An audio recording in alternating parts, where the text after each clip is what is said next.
කලාව පිළිබඳව කතා කරනකොට අපි ටිකක් ප්‍රවේශම් වෙන්න ඕන කාරණාවක් තමයි ඒ තමයි අපි මේ බොහොම අතීතකාමී විදිහට අතීතයට යන්නට මේ උත්සාහ කරනවා. වැදගත් වෙන කාරණාව තමයි මේ මොහොතේ මේ නිමේෂය අපි හරියටම තේරුම් අරගෙන මේ වෙලාවේ නම් කොහොමද අර කලාකෘති දිහා බලන්නේ කියන. අන්න ඒක තමයි වැදගත් වෙන්නේ.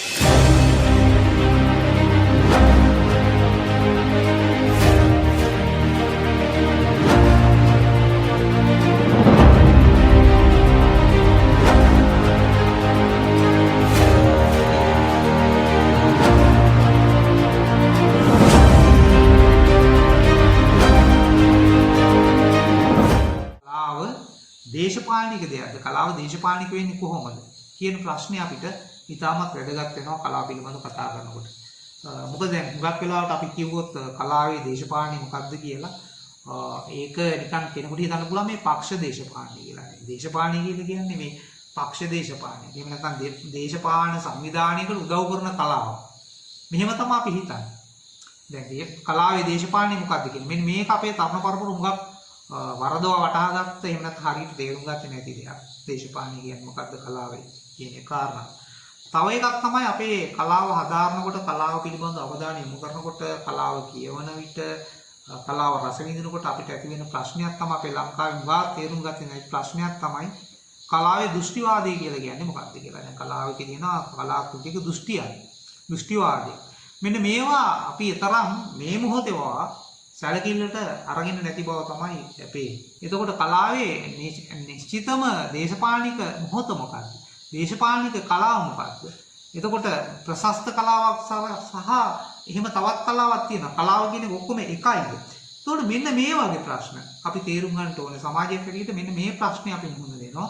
කලාවේ දේශපාලනය කියන අපි තේරුම් නොගැනීම ඇතුළේ සහ කලාවේ දෘෂ්ටිවාදයේ තේරුම් නොගැනීම තුළ මම උදාහරණයක් හැටියට ඔබට කියන්න. දැන් මහාචාර්ය ඉදිරිවීර සරච්චන්ද්‍ර 1956 මනමේ නාට්‍ය නිෂ්පාදනය කරනවා. 1961 සිංහබහු නාට්‍ය නිෂ්පාදනය කරනවා. 56 මනමේ නාට්‍ය එතකොට 61 සිංහබහු නාට්‍ය නිෂ්පාදනය කරනවා. අපි උදාහරණයක් හැටියට ගමුකෝ. දැන් මේ නාට්‍ය දෙකටම මහාචාර්ය සරච්චන්ද්‍ර අපි 56 ගමුද පළවෙනි මනමේ නාට්‍ය. එතකොට මේ මනමේ නාට්‍යයට මහාචාර්ය සරච්චන්ද්‍රයන් ඒ නාට්‍ය ආකෘතිය හැටියට ගත්තේ අපේ පැරණි නාට්‍ය ශෛලියම වගේ. පැරණි නාට්‍ය ශෛලියම වගේ. ඒ කියන්නේ මේ මොහොතේ නැති පැරණි අවධියේ තිබුණු නාඩගම් කියන ශෛලිය සහ නෘත්‍ය කියන ශෛලිය. නෘත්‍ය කියන එකේ ගීතමය කොටස් ටික ගන්නවා. නර්තනයේ සඳහා නාඩගම් කියන ආකෘතිය තමයි ගත්තේ. නමුත් පැරණි නාඩගම නෙමෙයි. පැරණි නාඩගම නෙමෙයි නූතන නාට්‍ය සඳහා 56 දී මහාචාර්ය සරච්චන්ද්‍රයන් නාට්‍ය පිළිබඳ පරීක්ෂණ කරලා ආසියාතික නාට්‍ය පිළිබඳ පරීක්ෂණ කරලා ලංකාවේ ගැමි නාටකයේ පිළිබඳ පරීක්ෂණ කරලා ඒ වගේ බොහෝ අත්දැකීම් හොයාගෙන ගිහලා නාට්‍යයක් කරනවා. ඒ 56 මනමේ නාට්‍යය.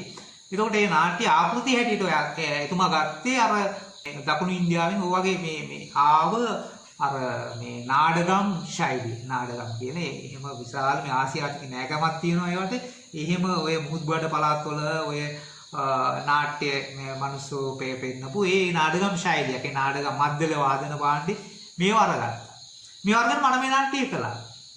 දැන් කවුරුත් මේක තේරුම් ගත්තේ නැහැ ලංකාවේ. ඒකට මේක දෘෂ්ටිවාදය මොකක්ද කියලා. දැන් ඊට පස්සෙත් නාට්‍ය හදන්න පටන් ගත්තා. අර පැරණි ආකෘතියෙන් කියන්නේ අර නාඩගම් ආකෘතියෙන් නාට්‍ය. අර දෘෂ්ටිවාදේ නැහැ. දැන් සරච්චන්ද්‍රගේ නාට්‍ය කරන්නේම ඒ ආකෘතිය ආපහු කරන්න නෙමෙයි. ඒ ආකෘතිය ගත්ත ගමන් ආය අවුල් වෙනවා. ඒ ආකෘතිය ගන්න බෑ. එයා ඒ ආකෘතිය එතනින්ම අවසන් කරනවා. ඒ මනමේ සිංහබහුව ඒ නාට්‍යවල ආකෘතිය නෙමෙයි වැදගත් වෙන්නේ. එහි කතා කරන දෘෂ්ටිය. දැන් ඒ දෘෂ්ටිය අරගෙන බැලුවට පස්සේ නාට්‍යයේ අගති සහගත නැහැ. ඒ නාට්‍යවල උදාහරණයක් හැටියට කැරක්ටර් ඒ චරිතවල ඒ හැම චරිතයකටම තියෙනවා සර්ව සාධාරණ හේතුවක්. ඒ ගැටෙන අවස්ථාව. ඒකට ඒ දෘෂ්ටිවල අගති සහගත නැහැ. මනමේ කුමාරගේ පැත්ත ගත්තත් වැඩි රජුගේ පැත්ත ගත්තත් මනමේ කුමාරයා ගත්තත් එහෙම අගති සහගත නැහැ. දෘෂ්ටි හැටියට. නමුත් අපේ හුඟක් අල්ලගත්තේ ඒ මනමේ නාට්‍යයේ මේ ශෛලිය. ඒ විදිහට නාටකම් ශෛලියෙන් කාලවල මේ වගේ විවිධ නාට්‍ය හදන්න පටන් ගත්තා. අර දෘෂ්ටිය පැත්තකටවත් ගත්තේ නැහැ. මම උදාහරණයක් හැටියට ඔබට කියන්නම්. දැන් අපේ දිවංගත නාට්‍යකරුවෙක් නේ ජයරත් මනෝරත්න අපි ගරු කරන නාට්‍යකරුවෙක්. ඉතින් එතුමා දැන් උදාහරණයක් ජයලත් මනෝරත්නගේ සියලු නාට්‍ය අරගෙන බැලුවොත් ඒ නාට්‍ය අපිට පේන්නේ සරච්චන්ද්‍රට පස්සේ නාට්‍ය නෙවෙයි සරච්චන්ද්‍ර ඉස්සෙල්ලා නාට්‍ය. සරත් పూర్ව සරච්චන්ද්‍රමේ නාට්‍ය. ඒක සරච්චන්ද්‍රට පස්සේ නාට්‍ය වෙන්න බෑ ඒවා. ඒක දැන් උදාහරණයක් තලමල පිපිලා කියන නාට්‍ය දැන් කවුරු බොහොම අගය කරන නාට්‍යයක් තලමල පිපිලා. ඒ නාට්‍ය මම දන්නවා පාසල් වලත් උගන්වනවා. හැමෝම අගය කරපු නාට්‍යයක් වුණා නේද සරච්චන්ද්‍රගෙන් පස්සේ ආපු නාට්‍යකරුවා ඒක සරච්චන්ද්‍ර ගුරුවරයා ඒගොල්ලෝ ශිෂ්‍යයෝ හැටියට පෙරදෙන විශ්වවිද්‍යාලේ මේ නාට්‍ය හදාarලා ඒක විශාල සම්ප්‍රදායක් ගේනවා අපිට ජන සම්ප්‍රදාය බලි තොවිල් ශාන්ති කර්ම මේ වගේ දේවල් ගෙනල්ලා ආකෘති හදලා බලන්න කොච්චර රසවත් නාට්‍යද කියලා හුඟක් අය කතා කරනවා මේ නාට්‍ය එක. නමුත් කවුරුත් ඒක දෘෂ්ටිය තේරුම් ගන්නෑ නැහැ. දෘෂ්ටිය මොකද්ද? දැන් සරච්චන්ද්‍රගේ නාට්‍ය අරගෙන බලන්න මනමේ නාට්‍ය ගත්තත් සිංහබාහු නාට්‍ය ගත්තත් ප්‍රේමතෝ ජායතු සෝකෝ නාට්‍ය ගත්තත් ඒ හැම චරිතයකම සර්ව සාධාරණ හැම චරිතයක්ම ගැටෙනවා එක චරිතයක් ශ්‍රේෂ්ඨත්වයටපත් වෙන්නේ නැහැ. එක චරිතයක්වත් ශ්‍රේෂ්ඨත්වයටපත් වෙන්නේ හැම චරිතයක්ම එක සමානව ගැටෙනවා. දැන් උදාහරණයක් ඇටියට දැන් තලමල පිපිල වගේ නාට්‍යයක් ගත්තොත් අපිට එතන ගැටුම තියෙනවා.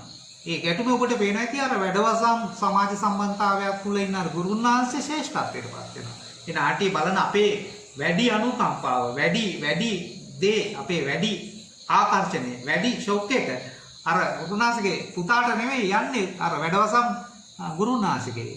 එතකොට ඒක මම කියන්නේ අර පූර්ව සරච්චන්ද්‍ර මේ නෑ. සරච්චන්ද්‍ර කළේ ඊට වෙඩි වෙන්නේ දෙයක්.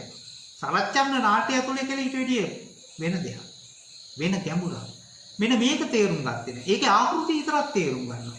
එතකොට අපේ රටේ කලාව කියලා දැන් ඔබ කලාව මුහුණ දෙනකොට ඔබ කලාව හදාරන්න මුහුණ දෙනකොට ඔබ වගේ තරුණ පිරිසක් මේ ලංකාවේ කලාව තේරුම් ගන්න උත්සාහ ගන්නකොට මෙන්න මේ ප්‍රශ්නෙට මුහුණ දෙනවා. මොකද මේ අපේ රටේ කලාව අල්ලගන්නේ වලිගෙන්.